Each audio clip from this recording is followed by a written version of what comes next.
"You know I could never let you go." She leaned over, and he tried not to flinch when her fingers brushed a lock of his long black hair from his forehead. "You're perfection. I wanted you the moment I laid eyes on you," she smiled, "and Daddy got you for me." Byron wanted to vomit. "Now, you should know," she told him then, leaning back as if she could sense his disgust and was hurt by it. "I brought Jason here for you. You see, the woman he loves happens to be your brother's mate." Byron froze at the mention of his little brother. "And Lucas wouldn't be enjoying her right now if he hadn't put a silver bullet through Jason's heart." She seemed to consider something a moment, and her gaze became distant. "He's very smart, your brother, very resourceful." Her expression took on a longing cast, and Byron's gut clenched. "Leave him alone," he told her. It was a warning. It was a desperate plea.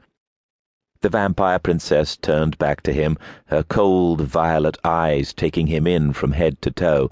"Oh, I will, my love," she promised him, licking her red, plump lips. "On one condition."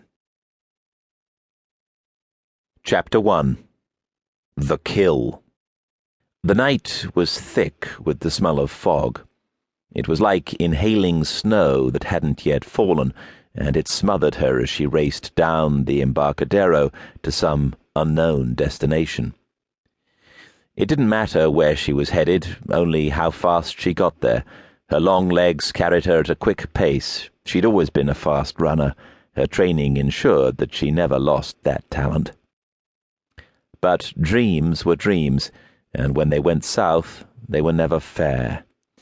The white wall of pea soup around her clung to her legs, pulling at her and slowing her down. Her heart was racing, pounding hard against the inside of her rib cage.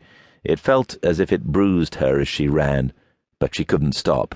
She couldn't give in, no matter how heavy her limbs were growing or how much her chest was aching.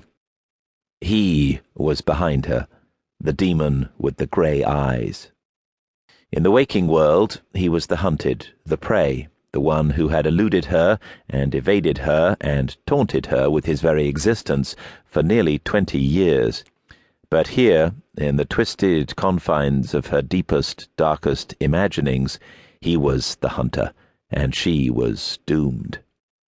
The sound of her footfalls echoed hollowly, despite the cotton-like quality of the fog around her.